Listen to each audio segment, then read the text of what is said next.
Agora foi, estamos gravando. Ótimo. Então vamos começar. Bom, boa noite a todo mundo. Prazer estar com vocês aqui. Eu estou super feliz de falar um pouquinho com vocês sobre Senhora.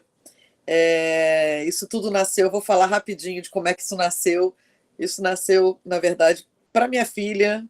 Eu resolvi que eu ia reler a Senhora, preparar um material para ela. E a coisa foi, eu fui me empolgando, foi se desenvolvendo de uma maneira muito intensa e desembocou nesse momento aqui que eu achei que seria legal compartilhar com vocês.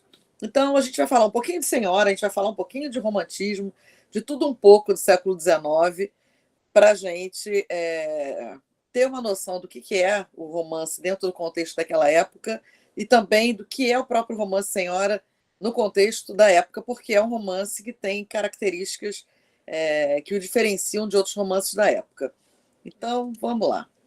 Vamos primeiro começar falando um pouquinho sobre a prosa romântica. A gente sabe que o romantismo está dividido em prosa e poesia.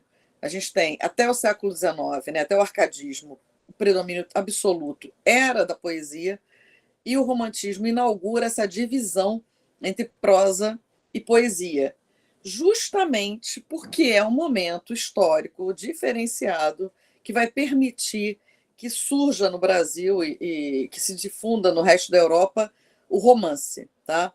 Bom, qual é o contexto geral do surgimento do romantismo? O romantismo tem a ver, todo mundo já está sabendo de tudo isso, eu sei, mas não custa nada a gente relembrar para fazer ganchos com o que a gente vai falar depois. O romantismo ele é fruto do mundo burguês. Né? A Revolução Francesa, com seus ideais de liberdade, igualdade, fraternidade, né? Faz com que a classe burguesa ascenda politicamente. E, na verdade, o romantismo ele é um fruto, uma consequência desse mundo burguês. Por quê? Porque esse mundo burguês não é um mundo aristocrático, não é mais o mundo do mecenato, né, do mecenas financiando a arte. É um mundo em que as relações sociais, as relações pessoais, as relações econômicas, tudo passa por uma troca, que é uma troca econômica. Então, na verdade, a gente tem um mundo em que as relações sociais passam pelo, pelo aspecto mercantil, pelo aspecto econômico. É um mundo extremamente individualista, um mundo em que a subjetividade impera, embora seja um mundo racional no comércio, mas do ponto de vista da visão de mundo artística, ela é subjetiva. É um mundo em que o eu predomina. Até porque o mundo burguês é um mundo em que o eu supera, dentro de uma perspectiva ideológica, né? O eu superou o mundo aristocrático e venceu. A vontade individual é que fez com que isso acontecesse. Então, esse mundo burguês, esse individualismo, esse subjetivismo vão ser marcas do romantismo como um todo, tanto na poesia quanto na prosa. Então, essa ascensão do mundo burguês ela é muito importante, e ela é muito importante quando a gente for falar de Senhora. Né?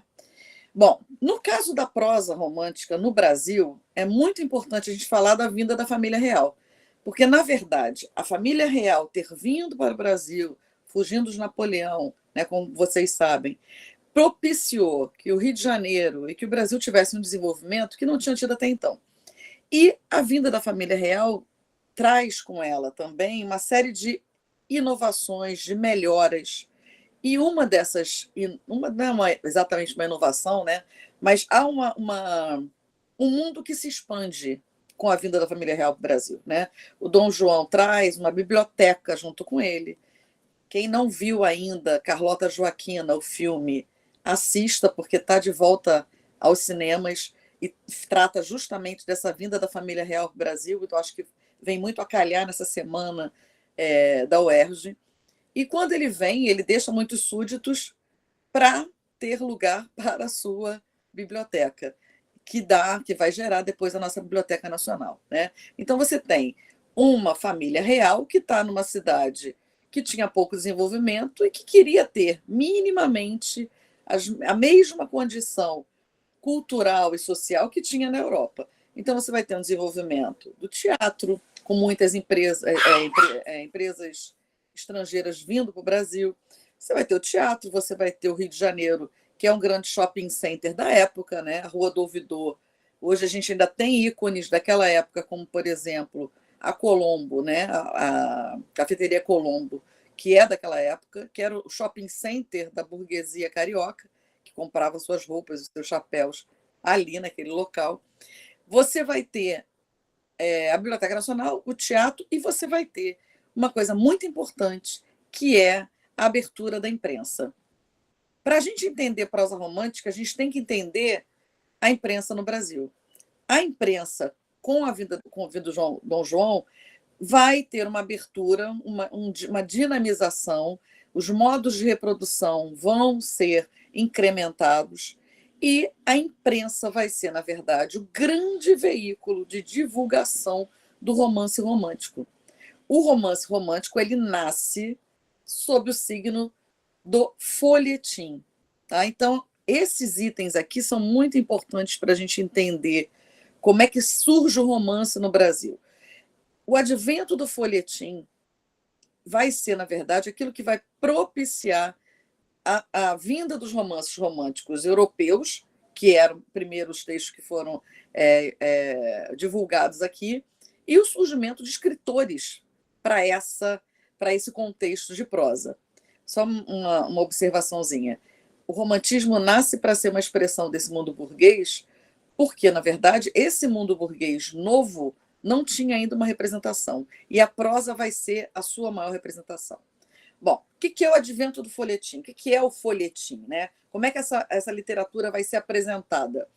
O folhetim eram romances feitos, na verdade, já sabendo que seu objeto de divulgação era a imprensa, eram romances românticos, portanto, com todas aquelas características que tipificam o romantismo, como a idealização, o amor como grande mote, uma tendência ao final feliz, mas que tinha uma estrutura muito sua.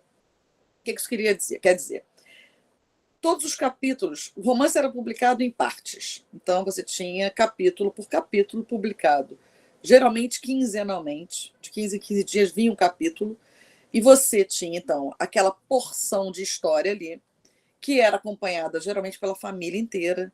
Uma das coisas que tem muito na época, lembrando, né, gente, a gente está falando do século XIX, a distração, a leitura era muito um objeto de distração, né? Era uma forma das pessoas terem lazer. Né? E esse lazer, geralmente, era um lazer social. Você tinha um leitor daquele capítulo de romance que lia para a família. E ali havia toda uma comoção naquele contar de história. E as pessoas esperavam, capítulo a capítulo, semanalmente ou quinzenalmente, e iam lendo aquele capítulo em partes, aquele romance em partes. Geralmente, esses capítulos eles tinham uma técnica de suspensão no ápice do capítulo. No momento mais interessante, em que aconteceu alguma coisa, havia parada do capítulo, que era uma maneira de manter a atenção do leitor em relação à história. Você prendia o leitor aquilo ali para poder criar uma expectativa para ele acompanhar o romance. O romance que não tinha essa pegada de criar a expectativa, de enlaçar o leitor, não fazia sucesso. Né? E o que se queria era sucesso, até porque a gente não pode perder de vista que o romance, a literatura, a partir do romantismo, a partir do mundo burguês, ela passa a ser um objeto de consumo. E a gente só consome aquilo que nos agrada. Então, se você não agradasse ao público, se você não fosse consumível, você não seria lido. E o objetivo era ser lido. Né? Então, suspendia-se, tem essa técnica da suspensão do capítulo para prender a atenção do leitor. Isso é uma técnica tipicamente folhetinesca. Você tinha uma abundância de personagens. Quando a trama começava a cair, surgia alguém novo para incrementar a história ali. Então, por isso você costuma ter na prosa romântica muitos personagens. Por exemplo, no romance Senhora, até não tem tantos personagens, não, são 26 personagens. É bem pouco. Essa estratégia do surgimento de um personagem novo, ela não se faz necessária muito na estrutura do Senhora, a gente vai ver daqui a pouco até por quê. Então, um elemento é esse, abundância de personagens. Os capítulos tinham uma padronização. Por que havia uma padronização? Padronização de espaço físico, né? Porque ele tinha um espaço no jornal que era dedicado àqueles capítulos. Então, tinha que haver uma certa padronização para que eles coubessem no espaço reservado do jornal. Então, a padronização. Há uma tendência, obviamente, para o happy end. É isso que se espera de um romance romântico, né? Que você tenha o tema amoroso como o eixo central da narrativa e que haja algum entrave ao envolvimento sentimental, né? A que o casalzinho fique junto. E aí esses entraves vão sendo trabalhados no romance até que se chegue a uma solução final positiva. Eventualmente, não acontece esse final positivo. Eu vou falar sobre isso quando a gente for falar de Senhora. Tá? Então, todas essas técnicas... uma outra coisa importante. As peripécias. Geralmente acontecem coisas que beira o surpreendente, o inverossímil, né? No caso de Senhora, eu acho que uma parte do livro em que a gente tem essa peripécia é justamente na parte que diz respeito ao casamento da mãe de Aurélia, porque eles casam, mas ninguém sabe, a certidão de casamento ninguém vê, o marido vai para a casa do pai e naquela ida para a casa do pai ele não conta que casou e ele fica tentando driblar as restrições familiares. A forma como ele morre também é uma forma extremamente inverossímil, se a gente pensar numa estrutura, por exemplo, realista de literatura. Então, há todo um engendramento ali que é de peripécias, que é típico do romance de caráter folhetinesco, né? E a gente sabe que esse folhetim, ele ficou, na verdade, ele foi absorvido pela televisão. Quando a gente vê novela hoje, a gente está vendo, na verdade, em forma de audiovisual, aquilo que se lia no século XIX. Tanto é que as novelas televisivas se chamam novelas de folhetim, o nome original, né? Bom, vamos falar um pouquinho desse público leitor. Quem era o público leitor do romance romântico? Vamos pensar que o Brasil não é um país que tinha, no século XIX, um grande número de alfabetizados. O índice de analfabetismo era muito grande. Então, você não tinha leitores, né, num volume tão grande assim. Quem tinha a possibilidade de se envolver como leitor? A classe burguesa. Obviamente, justamente, tem a ver com esse mundo burguês aqui. Em especial, esse público leitor estava concentrado entre jovens estudantes e mulheres, que tinham um tempo ocioso para a leitura. Então, a gente tem um público bem específico, né? E esse público queria que o romance, eu não coloquei aqui, mas eu vou colocar, fosse uma válvula de escape. Por que uma válvula de escape? A gente está falando de um público leitor jovem que quer ler aquilo que ele não vai ter. A gente sabe que Senhora, a gente vê em Senhora a questão do casamento por interesse, né?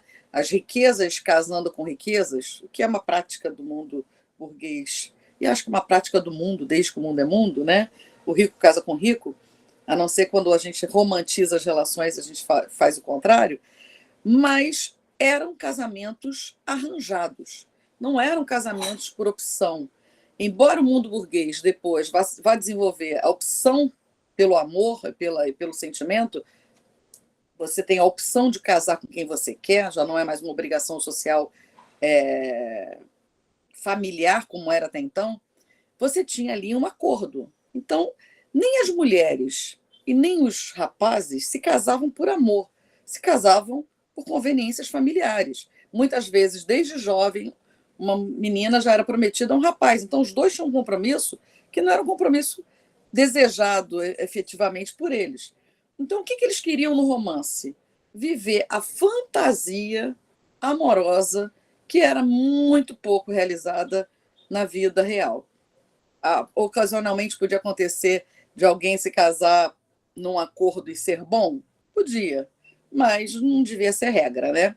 Bom, então é uma válvula de escape para esse público que tem ali uma possibilidade de vivenciar pela leitura aquilo que não pode vivenciar como realidade.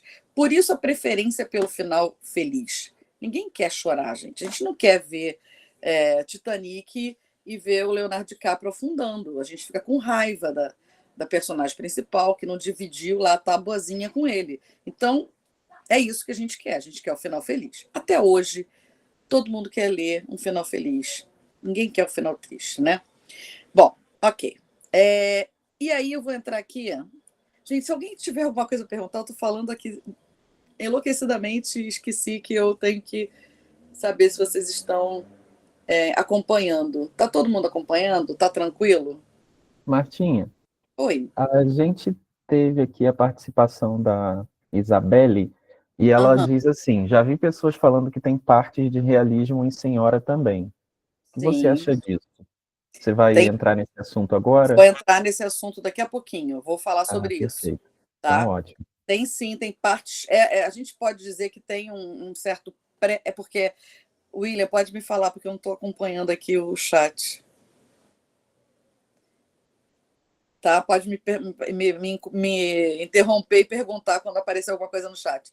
Tem Tá bom. sim, tem traços realistas, a gente vai falar sobre isso. É um romance que já. Quando a gente for falar da introdução do romance, eu vou tocar nesse assunto.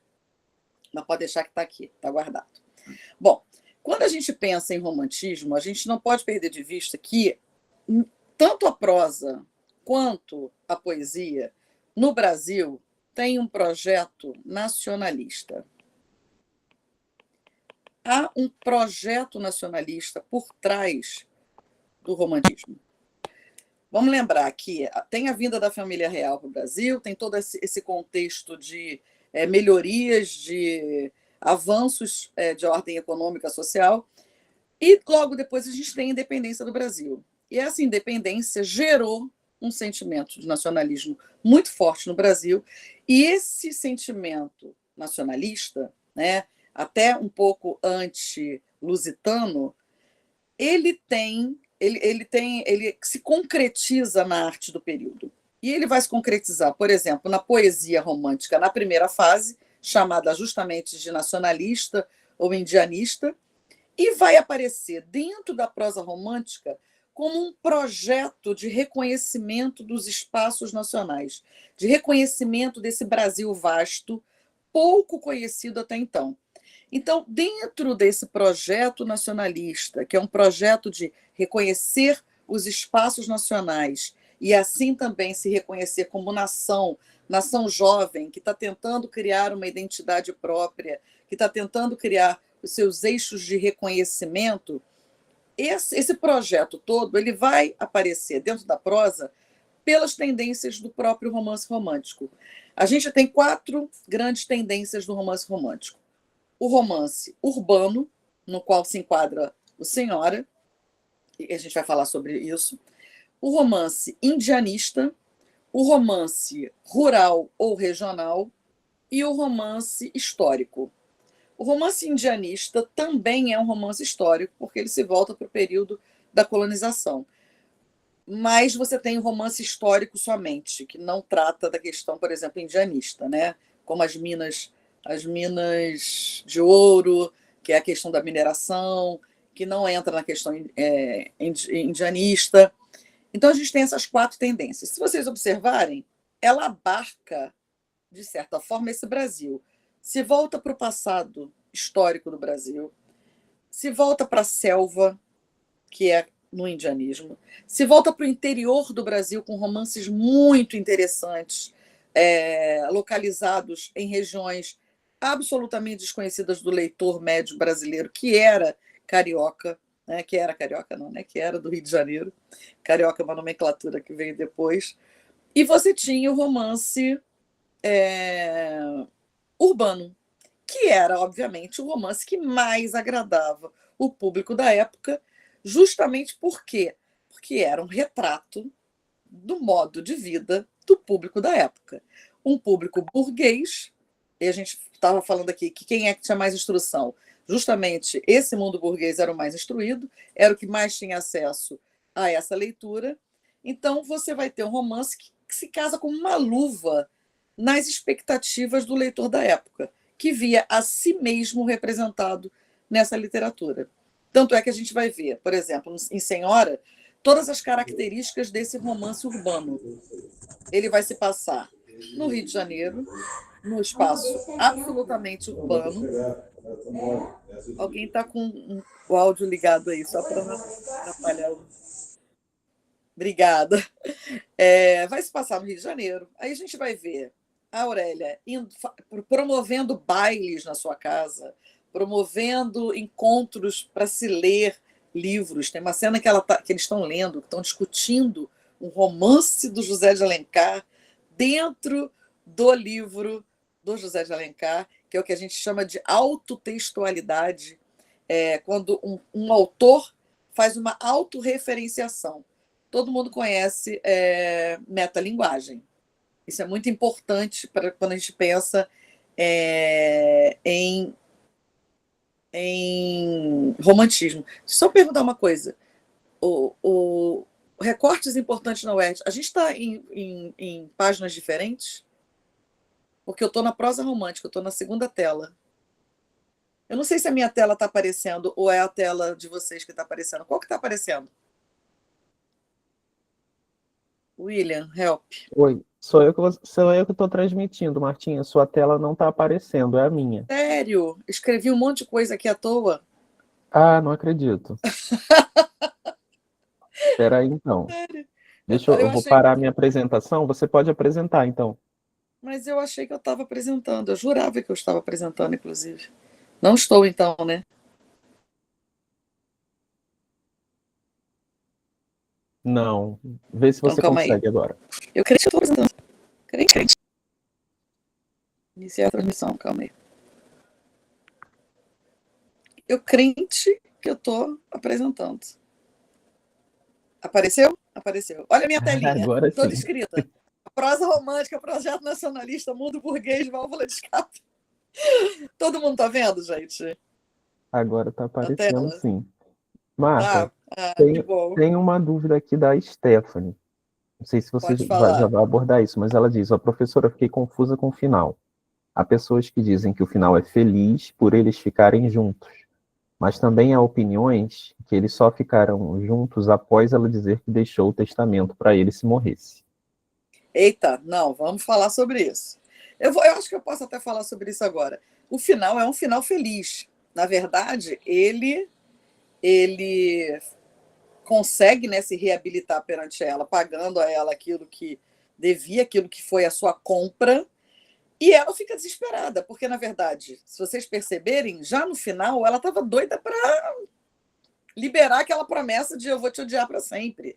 Ela estava louca para ter uma única oportunidadezinha de falar: vem, meu amor, né? Venha para esse recanto de amor que está aqui te esperando. E ela faz vários movimentos nesse sentido. Só que ele entende errado, né? Obviamente, é um romance. Você tem que ter os problemas, né? O problema da comunicação é sempre um problema entre casais, né? Um faz uma coisa e o outro entende outra. Mas ela já estava anunciando há um tempo a sua propensão a perdoá-lo. Quando ele toma aquela atitude de tá aqui o dinheiro, eu estou te desobrigando, né, da minha compra, eu também estou me desamarrando dessa promessa e agora somos livres, ela entra em desespero, porque ela não, na verdade ela não quer perdê-lo. O que ela queria era um pedido de desculpas formal. Se ele desde sempre tivesse só falado, pelo amor de Deus, me perdoa, eu te amo, blá, blá, blá, blá, blá, blá, ela teria perdoado, mas não teríamos o romance. Mas é isso que ela quer.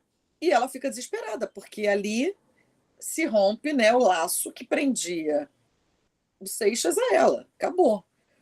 E ela fala, então, que ela o ama. Mas como é que ela ia provar para ele que, na verdade, tudo que ela havia feito era para que ele se reabilitasse perante ela? Antes dela comprá-lo, ela já havia feito um testamento dizendo que tudo seria dele se ela morresse. para provar para ele que aquilo que ela estava falando não era ali naquele momento porque ele pagou a ela, que ela tinha desde sempre, ela estava desde sempre disposta a ficar com ele. Ela só esperava que ele pudesse se reabilitar perante ela. E aí ela fala que se ele se incomodar porque ela tem muito dinheiro e ela estava deixando tudo para ele, ela queimava esse dinheiro todo, ela gastaria todo, desde que ele ficasse com ela. E aí eles ficam juntos e vivem felizes para sempre. É o surpreendente happy end do romance. Né? O que ela esperava dele era o pedido de perdão. E ele faz mais do que isso. Né? Ele consegue reverter a situação e se reabilitar plenamente diante dela. Eu não sei se ficou claro. Stephanie, ficou claro? Ficou claro, gente? Ela agradeceu aqui. Então tá ótimo. Obrigado. Tá joia. Ótimo, que bom. Então, eu estou vendo aqui que tem uma dúvida com as principais figuras de linguagem. Vou falar já já sobre isso também. Pode deixar que eu já vou comentar sobre isso. Sim, é a dignidade frustrada. Ele nega o uso da riqueza, ele não quer usar, porque ele sabe que isso é o que feriu de morte a relação dos dois. E aí, apesar dele ser, porque isso é muito, muito interessante, né? No romance, ele é irritante, né, gente? Vamos combinar que é frívolo, é tolo, é, é só interessado em aparência, só pensa em dinheiro. Ele é irritante numa parte enorme do livro. Mas quando a moral dele e a moral também relacionada aí à questão amorosa ficou em pauta, né, ficou em xeque, ele começa a mudar, né? Ele começa a mudar e a questão da dignidade dele se sobrepõe à riqueza dela. E ele se nega a fazer uso dessa riqueza. Tá, Luísa? Espero ter explicado. Bom, então falamos da tendência geral do romance romântico, vamos para a próxima. Recortes importantes na UERJ. Aí eu vou falar das figuras. Foi figuras de linguagem que perguntaram ou foi funções da linguagem? Principais figuras. Ok. Então vamos lá. Quais são os recortes importantes que podem estar associados ao romance, tá? Funções da linguagem. Não sei se vocês se lembram, função emotiva, que tem muito no romance, afinal de contas é um romance em que as emoções estão ali à tona. Emotiva ou expressiva. A função apelativa, olfática. Eu escrevo muito mal com isso aqui, mas tudo bem. A função referencial, que a gente não vai encontrar muito no romance, porque referencial é a função objetiva. Apelativa é aquela que quer influenciar o leitor. A referencial é objetiva, né, a informativa. A função metalinguística, que é abundante no livro, aparece de muitas maneiras. O que é a metalinguagem? É quando a linguagem se volta sobre ela mesma, né, como uma autorreflexão. A gente tem isso inúmeras vezes na voz do narrador, que vai analisar o processo da narrativa, que vai se colocar como alguém que está simplesmente escrevendo essa história, que é a história de um outro alguém que lhe foi dada. Você tem a autorreferenciação, que é quando dentro do livro, dentro de Senhora, um livro de Zé de Alencar, ele analisa, ele coloca na voz dos personagens um outro livro seu, que é o Diva, se eu não me engano, outro livro seu, para ser abordado pelos personagens, você tem a metalinguagem, né, e a autotextualidade, o texto fazendo referência a textos do próprio autor, e a gente tem a função fática, que é aquela do olá, como vai? Eu vou indo e você tudo bem, que é o papo de elevador, né? Aquela conversa que não pretende chegar a lugar nenhum. É abertura de conversa, fim de conversa, ou tá calor, né? Que dia quente, não vai para lugar nenhum, tá? Então essas figuras, essas funções da linguagem, elas podem ser utilizadas dentro do romance para comparar e para fazer como recurso discursivo, tá? Figuras de linguagem. Nossa, são muitas, né? Mas vamos lá. Metáfora tem muitas, inclusive o romance começa com uma metáfora, começa com inúmeras metáforas. Há muitas comparações, há muitas comparações, há muitas antíteses, até porque o livro lida com o contraditório, né? É o amor e a raiva aí, dando a base da estrutural do romance, é a contradição entre ter riqueza e não ter riqueza, que é a própria existência da Aurélia. Dentro da antítese também há muitos paradoxos, que são as contradições, né? Quando uma ideia se choca com outra ideia. Eufemismos, porque, na verdade, suavizar ideias, ainda mais que eram ofensivas para o tempo, é um recurso de driblar também uma crítica maior que se possa ter ao livro. Eufemismo, antítese, paradoxo, ironia, muita ironia. A Aurélia, ela é, especialmente na primeira parte, extremamente irônica, o que a torna uma personagem muito interessante. E a gente sabe que, por exemplo, a ironia, ela é um recurso muito utilizado por um escritor muito importante, que é Machado de Assis, e a gente já vê isso no Senhora, no Zé de Alencar, nesse livro.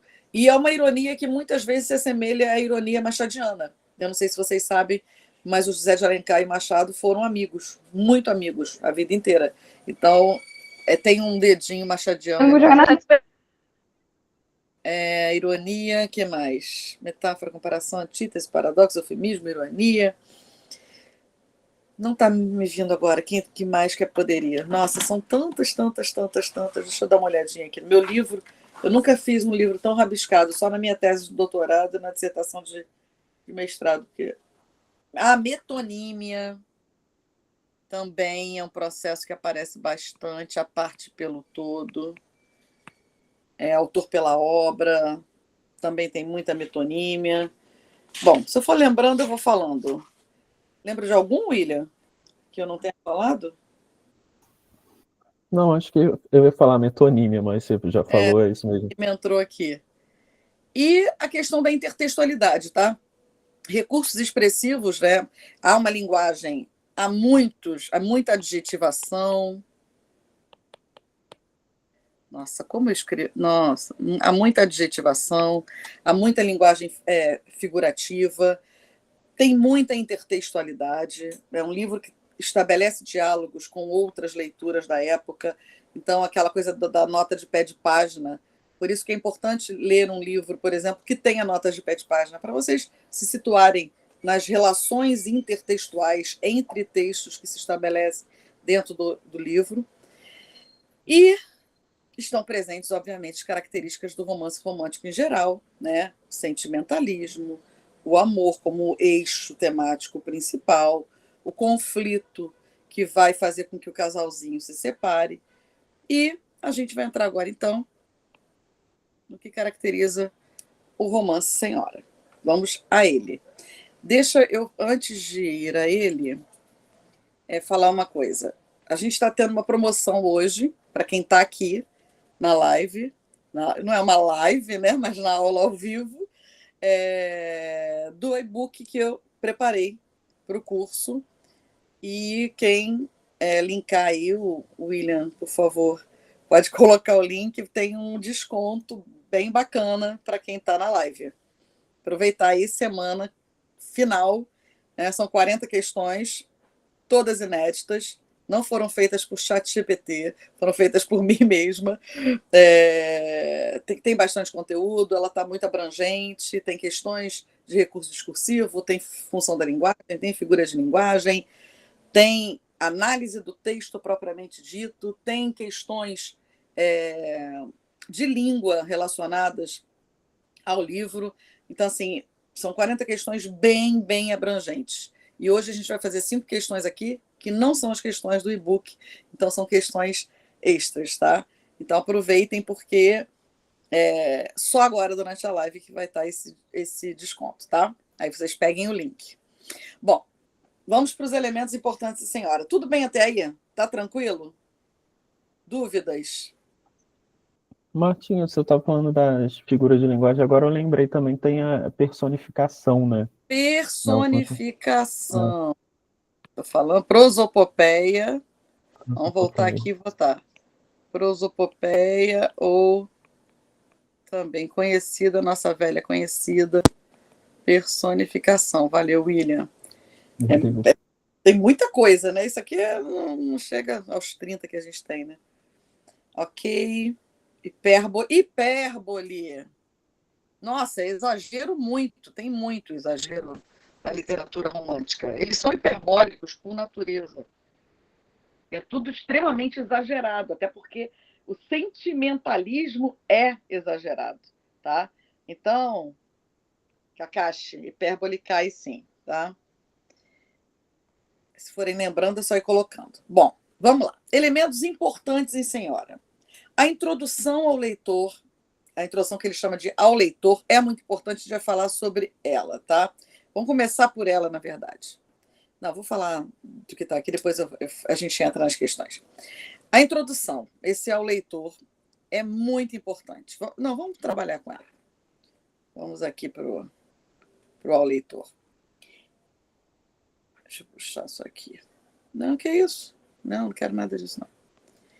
Este livro, eu vou ler aqui do meu livro, que vai ser mais fácil. Então, introduzindo aí o livro, antes de começar a primeira parte, a gente tem essa partezinha chamada de ao leitor, que a gente interpreta aqui como uma introdução, né?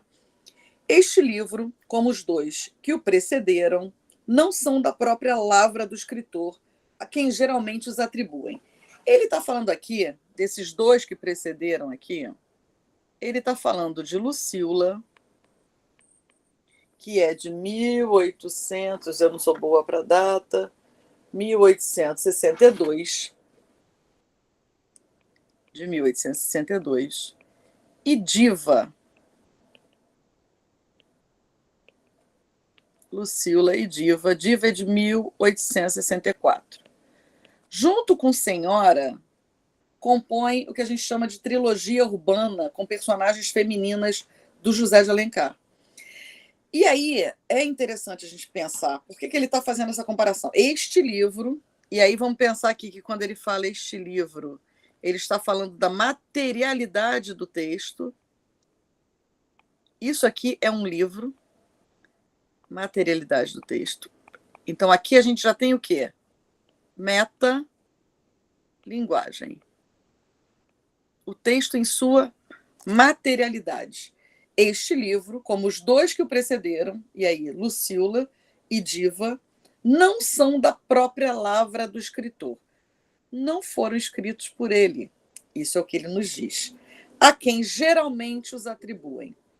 Gente, essa é uma estratégia muito esperta que o Alencar vai adotar tanto em Lucíula quanto em Diva.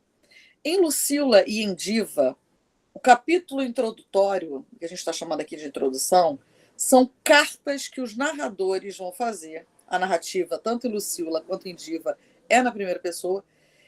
São as cartas que vão ser endereçadas a uma senhora. Em Diva, ela tem a letra inicial dela, GM, que seria, na verdade, um pseudônimo para o próprio escritor José de Alencar. No Lucíula, Paulo, eu não sei se vocês se lembram da história de Lucíula, se vocês conhecem, mas é a história de uma prostituta, por quem um rapaz que vem do interior se apaixona. Ela era uma menina maravilhosa, até que os pais ficaram doentes, e ela foi abusada por um amigo do pai, e o pai a expulsa depois que melhora de saúde. Esse amigo abusa dela porque ela quer dinheiro para salvar os pais. E ela é expulsa de casa e vai ser uma meretriz de muito sucesso, a maior meretriz do Rio de Janeiro, da classe alta. E um Paulo, um personagem que vem do interior, não sabendo quem ela era, se apaixona por ela. E aí é todo um processo, né, de redenção dessa mulher, mas era um tema extremamente espinhoso, né? Falar de uma prostituta para um público leitor feminino que não podia ter contato com esse tipo de tema. Então, o que ele faz? Ele coloca o Paulo mandando uma carta para uma senhora muito respeitável, que tinha uma netinha, e ele fala para ela que ele vai contar para ela a história da vida dele. Essa história de amor, que talvez a neta dele não possa ler. A neta dessa pessoa, a neta dela, era uma mulher, seria uma mulher, não possa ler. Mas que valeria a pena ler essa história. Então, é uma estratégia que o Alencar usa para, de certa forma, se neutralizar como escritor, né? Ó, não sou eu, alguém me contou isso. E foi essa senhora que passou para mim.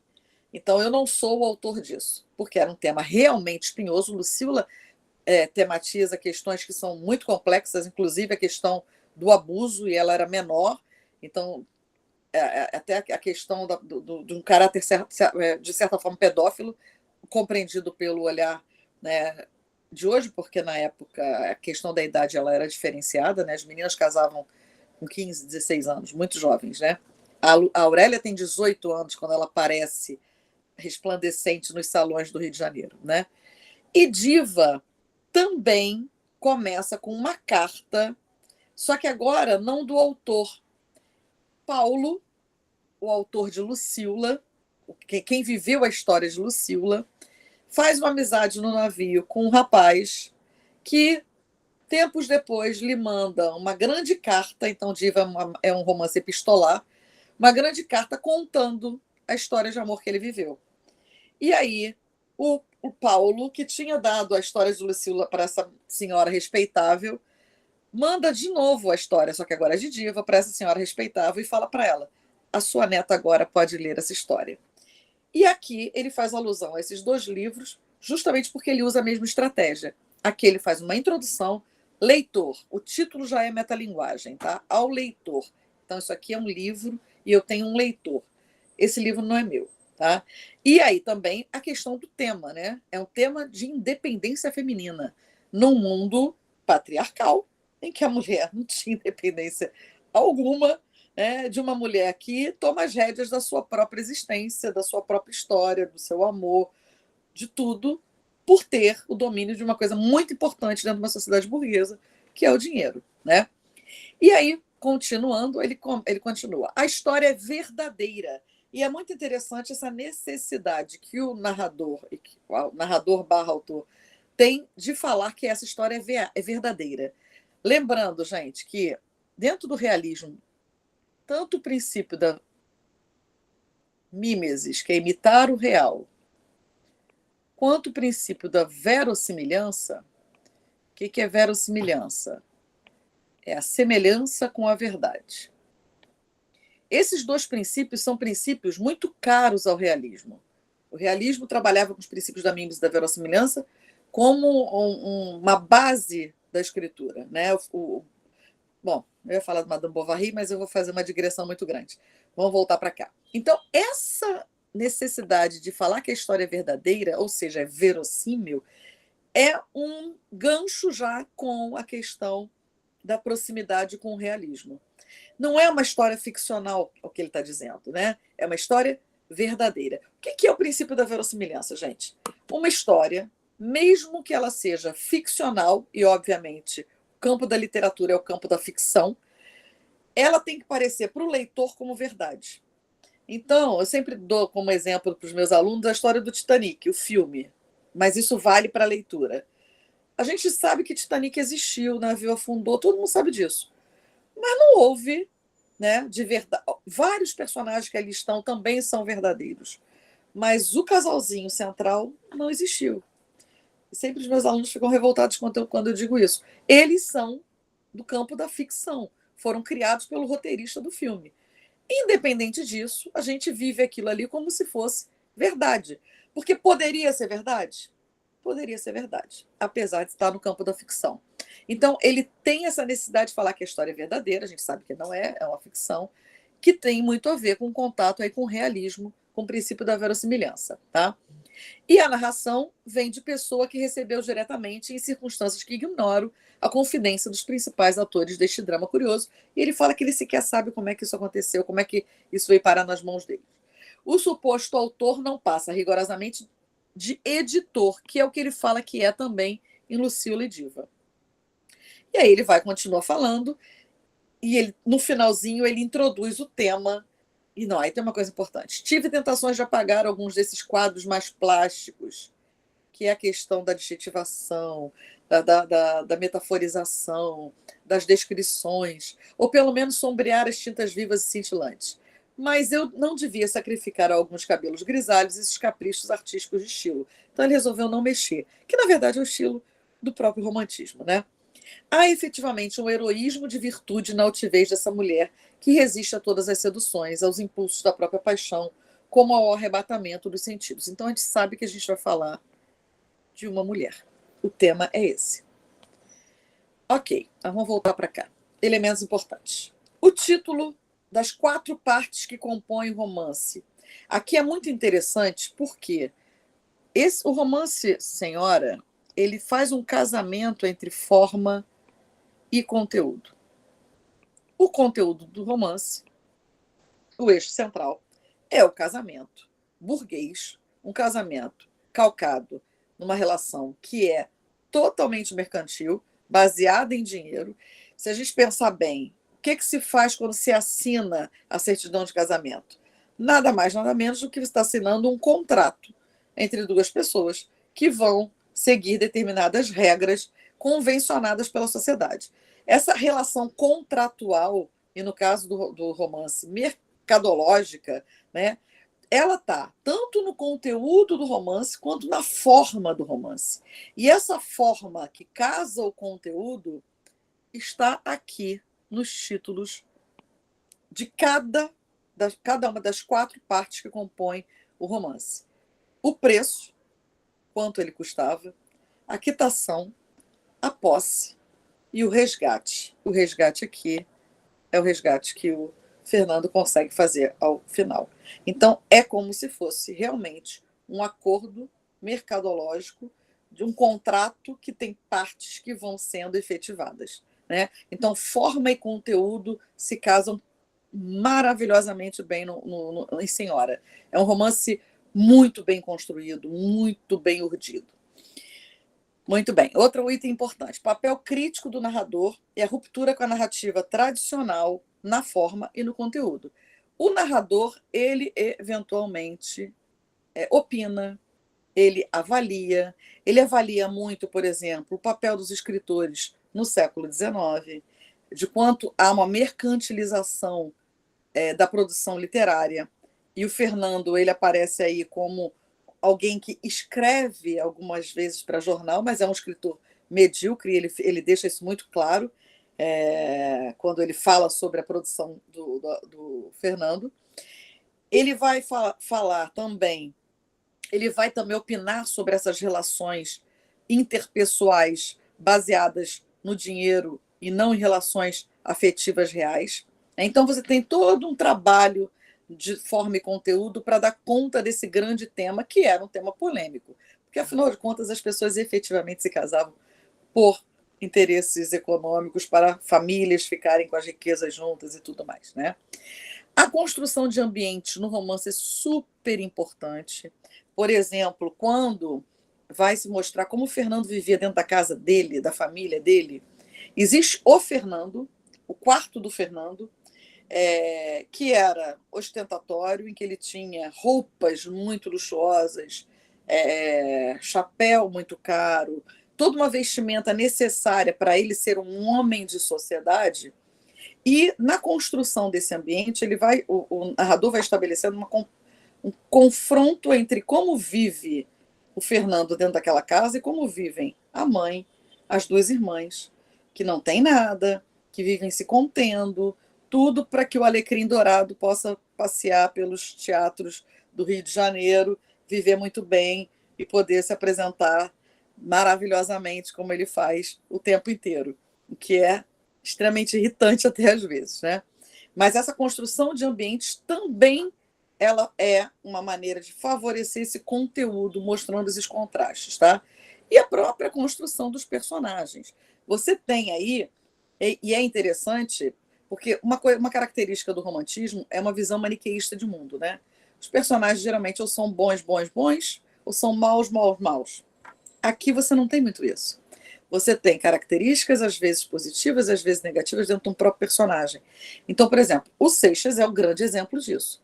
Ele é frívolo, ele é irritantemente influenciado pelo ambiente social, ele é uma pessoa que pensa o econômico acima de todas as coisas.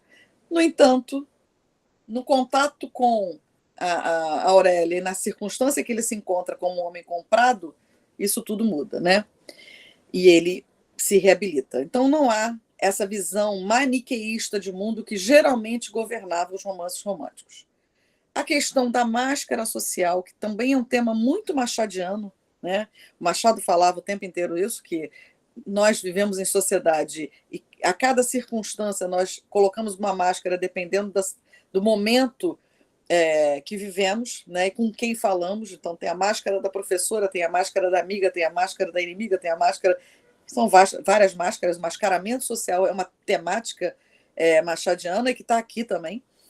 E há essa ruptura das características do romantismo, mas há também aquilo que se espera de um romance romântico, que é o resgate. Quer dizer, o romance, se ele não tivesse esse resgate, talvez ele fosse um romance de fato mais realista. O resgate é que o mantém aí aprisionado ao romantismo, tá? Bom, aí já tem aqui. Eu estou com medo só de a gente já está adiantada. Eu vou ler só aqui um pedacinho da primeira parte do romance, que começa, né, com essa grande metáfora. Há anos raiou no céu fluminense uma nova estrela. Desde o momento de sua ascensão, ninguém lhe disputou o cetro. Foi proclamada a rainha dos salões. Então, veja, metáfora em cima de metáfora. Tornou-se deusa dos bailes, musa dos poetas, ídolo dos noivos em disponibilidade. Por quê? Porque ela era, a gente poderia colocar aqui um porquê, né? Rica e famosa. Então, aqui estão as duas condições que a tornam essa pessoa tão interessante, né? Duas opulências que se ressalvam como a flor em vaso de alabastro.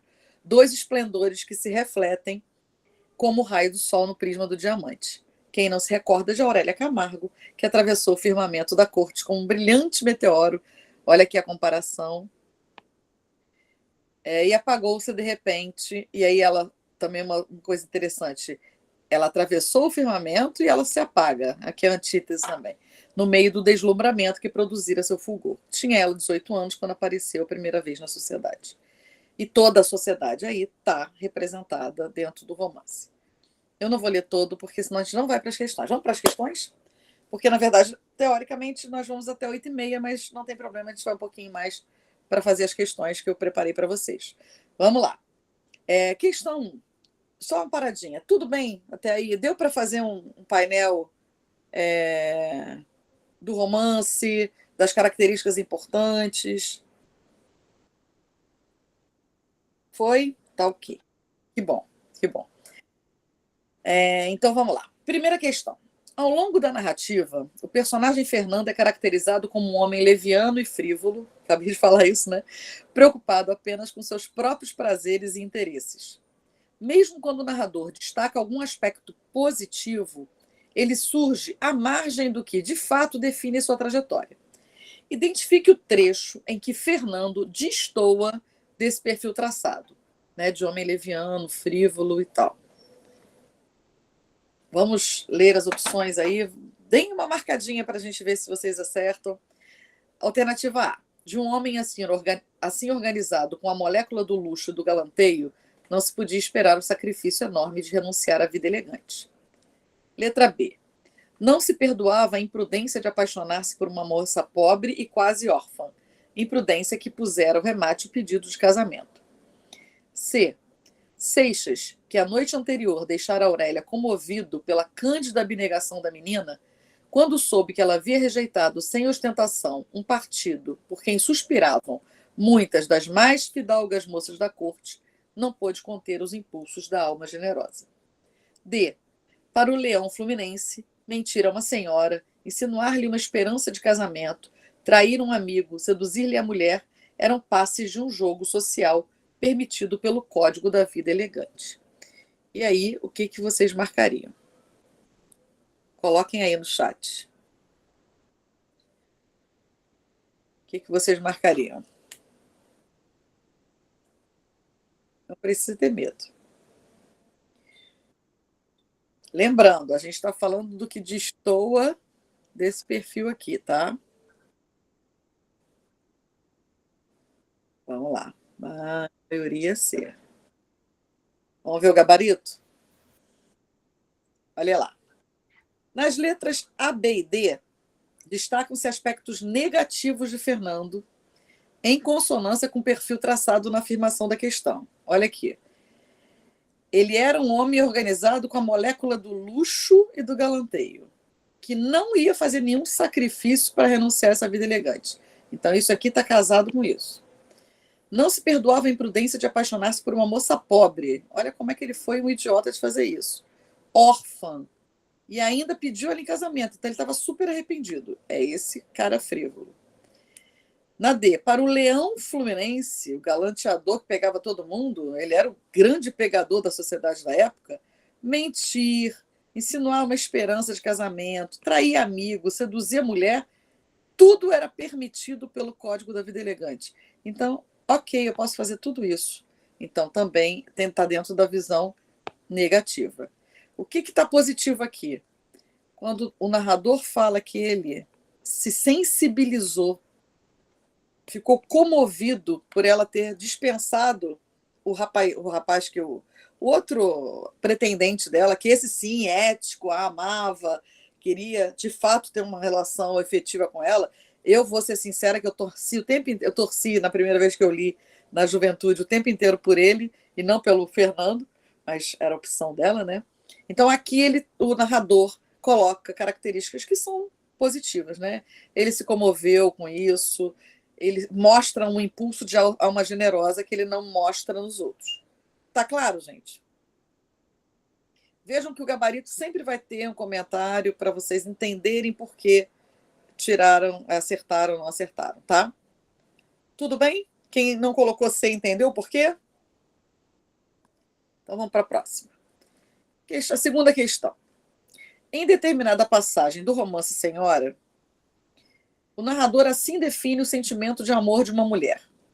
O coração, e ainda mais o da mulher, que é toda ela, representa o caos do mundo moral. Ninguém sabe que maravilhas ou que monstros vão surgir desses limbos. A ideia da inconstância feminina, né? A ideia de que ela pode estar numa hora vivendo o coração, maravilhosas, maravilhas da vida, e em outro ter um temperamento absolutamente monstruoso. Se Aurélia subalterniza seu amor a Fernando na primeira fase de sua relação, uma coisa importantíssima, gente, que eu esqueci de falar, que também é um traço inovador da obra Senhora. O narrador romântico, de maneira geral, as narrativas românticas, elas seguem o que a gente chama de tempo cronológico. A linearidade da narrativa, começo, meio e fim. A ordem, quase sempre, nos romances românticos, é uma ordem que vai numa linha cronológica, porque isso era mais fácil para o leitor acompanhar. Uma quebra cronológica sempre necessita de um leitor mais atento, que seja capaz de recuperar informações e juntar essas informações. O Alencar faz aqui isso. Ele quebra a estrutura da linearidade. Ele começa com ela já nos salões, já rica, para depois voltar à origem dessa personagem. Ele quebra com a linearidade narrativa, o que era um aspecto que, por exemplo, Machado vai destruir completamente a linearidade, usando o tempo psicológico. Então, já é uma outra marca de realismo, tá? Voltando lá àquela pergunta inicial. Então, vamos lá. Se Aurélia subalterniza seu amor a Fernando na primeira fase de sua relação, em um segundo momento inverte-se essa posição. De mulher submissa, rendida às maravilhas do amor, que é como ela se coloca aos pés dele, né? Aurélia passa a condição de mulher traída que solta seus monstros. A idealização transforma-se em ressentimento. Assinale o trecho que melhor a UERJ usa muito isso, gente. Cuidado, tá? Melhor representa essa segunda fase, né, de mulher ressentida da relação entre o casal. Por quê? Porque pode haver insinuações disso em algumas questões, mas isso tem que ser melhor caracterizado em um item. Aí vem lá. Pensava ela que não tinha nenhum direito a ser amada por Seixas, pois a afeição que lhe tivesse, muito ou pouca, era a graça que dele recebia. Quando se lembrava que esse amor a poupara a degradação de um casamento de conveniência, nome com que se decora, o mercado matrimonial, tinha impulso de adorar a Seixas como seu Deus redentor. Raras vezes aparecia Fernando. A menina, que não pensava em interrogá-lo, também não contestava esses fúteis inventos. Ao contrário, buscava afastar da conversa o tema desagradável. Ajoelhe-se aqui a meus pés e venha dar-me seu primeiro beijo de amor, porque o senhor ama-me, não é verdade? Nunca amou outra mulher senão a mim. E aí, o que vocês marcaram? Vamos para o gabarito, gente. É a letra. Deixa eu voltar aqui para. Exatamente, pessoal. Letra D. Nas letras A, B e C, percebe-se a adoração que a Aurélia tem por Fernando, que a leva a idealizá-lo. Mesmo quando ele para de ir na casa dela, ela não contesta, ela não pergunta, ela deixa ele não ir, tudo bem. Então, mesmo quando ele escasseia, ela não confronta. Na letra D, ela está sendo extremamente irônica, né? A posição se inverte. E aí o processo de humilhação tem início. Ela ironicamente coloca uma atitude subalterna, inferiorizando, mandando no marido comprado. Ela fala: você me ama, né? Você sempre me amou, eu sou a única mulher que você amou na vida. Que é de uma ironia e de um sarcasmo absolutos. Ok? Questão 3. Os verbos, aí eu coloquei uma questão um pouquinho gramatical aqui, porque a UERJ gosta de trabalhar com verbo. Verbo com valor semântico, não verbo, pela sua temporalidade ou pelo seu modo, mas como articulador semântico de sentido no texto. Os verbos são elementos importantes na construção narrativa. São eles que descrevem as ações, os estados e os fenômenos que alavancam a história. A escolha de tempos e modos verbais é fundamental para transmitir as intenções discursivas do narrador e criar a atmosfera própria da narrativa. No romance Senhora, a trajetória pessoal de Aurélia é responsável pela sua transformação. A desilusão amorosa interrompe o curso idealizado previsto para as heroínas românticas. Esse curso ideal pode ser constatado a partir do uso de um tempo e um modo verbal específico, como se pode perceber no trecho. Letra A. Entendeu lá para si que o moral da sobrinha não se achava preparado para a resolução que devia decidir de seu destino. Esse coração de mulher ainda estava passarinho em plume. Com uma existência calma e um amor feliz, Aurélia teria sido meiga esposa e mãe extremosa. Atravessaria o mundo como tantas outras mulheres envoltas nesse cândido enlevo das ilusões, que são a alma pura do anjo peregrino na terra. Entremos na realidade, por mais triste que ela seja, e resigne-se cada um ao que é. Eu, uma mulher traída, o senhor, um homem vendido. Tu és tão bonita, Aurélia, que muitos moços, se te conhecessem, haviam de apaixonar-se. Poderias, então, escolher algum que te agradasse. O que vocês colocaram? Deixa eu ver aqui. Vamos ver o gabarito? Na letra A. Aqui os verbos indicam transcurso. É o uso de passado e futuro do indicativo, sem mencionar nenhum tipo de idealização. Então, não é. O B é o certo, né? O uso dos verbos no futuro do pretérito indica uma condição que, no caso de Aurélia, não se concretiza até aquele momento. Haveria a possibilidade de ela ter cumprido uma trajetória romântica, um amor feliz, se ela tivesse conseguido ser uma esposa meiga com uma família harmoniosa. Aqui o uso dos verbos indicam como deveria ser a trajetória feminina romântica tradicional, que não é a que ela tem nesse momento. Na letra C, apareceu a opção, o uso do verbo no presente do indicativo indica uma ação em curso. E, no caso, está afastada do perfil romântico. Olha lá. Entremos na realidade, por mais triste que ela seja. Eu sou uma mulher traída e você é um homem vendido. Não tem idealização mais alguma aqui, né? E na D, o presente do indicativo misturado com o subjuntivo e é um futuro provável, embora indique uma trajetória um pouco mais ideal e um arranjo de casamento por escolha de alguém que agrade e não de alguém por quem se apaixone, já quebra a expectativa romântica. Veja que aqui ela fala assim, e a gente não pode esquecer do melhor, tá? Muitos moços haveriam de se apaixonar. Você poderia escolher que te agradasse, não por quem você se apaixonasse. Agradar não é se apaixonar. Eu posso me agradar por qualquer coisa. É diferente de eu me apaixonar, né? Então, essa questãozinha do fim é que pega, tá? Espero que tenha ficado claro. Ok? Vamos lá. Quarta questão. No romantismo, a natureza exerce papel importante, tanto na poesia romântica quanto na prosa romântica. Ela não se apresenta apenas como um cenário, como era, por exemplo, no arcadismo. É um elemento de integração e se relaciona com a subjetividade do indivíduo, com as suas emoções, refletindo e influenciando os estados de espírito do sujeito romântico. Assinale a passagem que essa relação entre natureza e sujeito romântico se manifesta no romance Senhora. Letra A. A noite estava plácida e serena. No céu recamado de estrelas, a brisa acariciava uns frocos de nuvens alvas com uma penugem das garças. Uma onda trépida garulava na bacia de mármore coberta de nenúfares. Letra B. O arvoredo que se recortava bizarramente no horizonte luminoso como um relevo gótico estremecia com o doce arrepio da aragem, que esparzia os aromas das rosas e das magnólias. Essa calma suave da noite penetrou.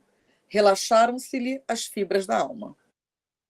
Letra C. Seixas, como homem da sociedade que era, conhecia a natureza de tradição apenas, ou quando muito de vista. As árvores, as flores, as perspectivas eram para ele ornatos. Letra D.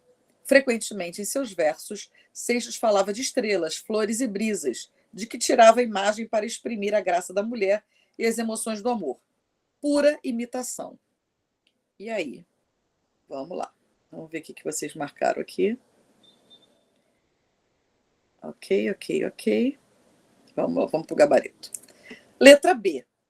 A natureza influencia o estado de espírito de Seixas, que relaxa diante da calma da natureza. Nas outras opções, não há interferência da natureza no ânimo do personagem. Aqui é só descrição. Aqui é onde ele fala que essa calma penetrou e ele relaxou as fibras da alma. Aqui ele está falando que a natureza é só uma tradição. Ele nem sabe o que é natureza, ele nem quer saber. Ele é um homem da sociedade. E aqui ele usa a natureza para fazer poesia falando de mulher, né? E aqui, gente, que é aquela metalinguagem que eu citei antes, em que o narrador vai falar mal da produção artificial que era feita durante o próprio romantismo, que usava temas como estrelas, flores e brisas para tirar uma imagem de mulher e falar de amor de uma maneira superficial, fazendo somente imitação, sem nenhuma criatividade, sem nenhuma qualidade estética, tá? Ok? Vamos para a nossa última, vamos fechar aqui nossa aula nessa questão 5. O crítico literário Roberto Schwartz compõe o seguinte quadro de Aurélia. Para humilhar o amado e vingar-se, mas também para pô-lo em brios e, finalmente, por sadismo, de tudo isso um pouco, Aurélia passa a tratar o marido recém-comprado como uma propriedade. Reduz o casamento de conveniência a seu aspecto mercantil, cujas implicações por suprema ofensa vão comandar a trama. A tal ponto que as 4 etapas da história são chamadas: o preço, quitação, posse, resgate. Indica a passagem que o aspecto sádico, ou seja, cruel, né, da transação comercial fica melhor demonstrado. Pessoal, só um parênteses. Aproveitem que estamos acabando a live, vai acabar o desconto, tá? Peguem o link para nosso e-book aí, que está muito bacana e vai dar uma ajudada assim nessa reta final, tá? Então, indica a passagem que o aspecto sádico dessa transação fica melhor, olha aqui de novo, que a UERJ pede muito, coloca melhor demonstrado. Letra A. É preciso quanto antes desmanchar esse casamento. A Adelaide deve casar com o Dr. Torquato Ribeiro, de quem ela gosta. Ele é pobre e por isso o pai o tem rejeitado. Letra B. Em todo caso, quero que o senhor compreenda bem o meu pensamento.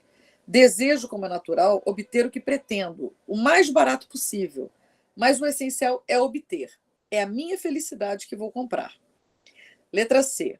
Então Aurélia pendia a fronte e escutava com recolhimento o lirismo da palavra inspirada pelo moço. Todavia, nunca em seu rosto ou em sua pessoa transpareceu o menor sinal de retribuição a esse afeto. Letra D. Sou rica, muito rica, milionária. Precisava de um marido, traste indispensável às mulheres honestas. O senhor estava no mercado. Comprei-o. Custou-me 100 contos de réis. Foi barato. Não se fez valer.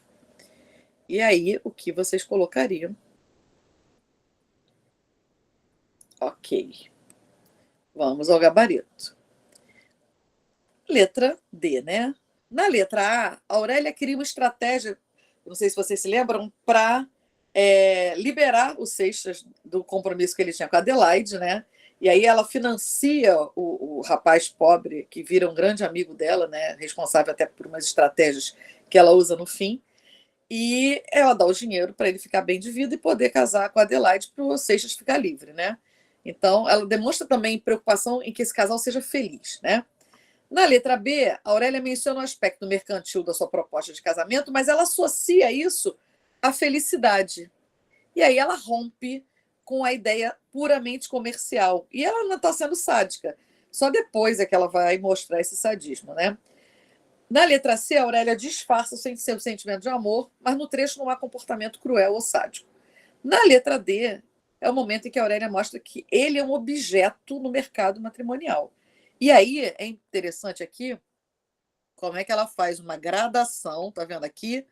Nós temos a figura de linguagem chamada de gradação. Sou rica, muito rica, milionária. Se é para humilhar, vamos humilhar com classe, né?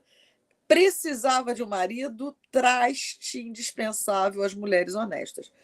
Uma mulher naquela época poderia não se casar. Não, não se casar era virar titia, ficou para tia. E era um estorvo para a família, inclusive, que teria que sustentar aquela mulher, que casada seria sustentada pelo marido. Por isso a preocupação das irmãs de que o Fernando case para poder talvez a vida delas melhorar um pouco e elas poderem casar, né? E há todo no romance uma preocupação com o fato de que as irmãs dele estão ficando para a titia, né? E ele estava no mercado, né? Comprei-o. Ela marca bem o aspecto comercial.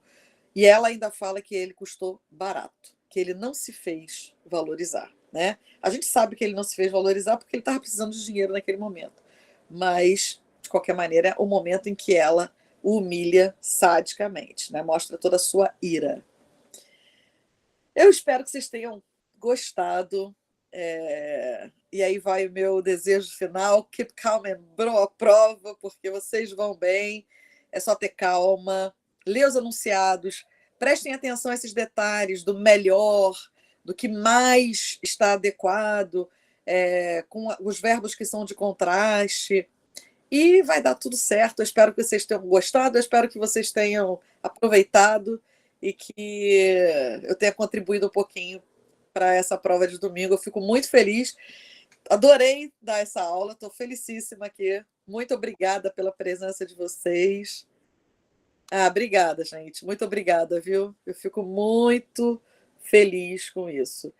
Karina, pega o link agora para você poder comprar depois, mas você tem que ter o link, tá? Obrigada, gente. Muito obrigada. Obrigada, Pedro. Obrigada, Catarina. Catarina é minha filha, gente.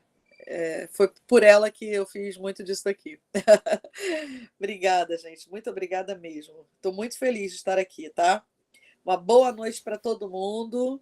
Um grande beijo. E boa prova no domingo, tá, gente? Muito boa prova para vocês, tá? Um beijão. Obrigada, Pedro. Estou felicíssima de estar aqui. Obrigada, Kakashi. Falei direito, né? Muito obrigada. Obrigado, William. Nossa, super obrigada, William. Nada, Você é um Martinho. anjo. Estou aqui só aproveitando. Nossa, eu amei Muito essa amor. aula. Nossa, foi muito legal. Você é muito mãezona, né, ô, Marta?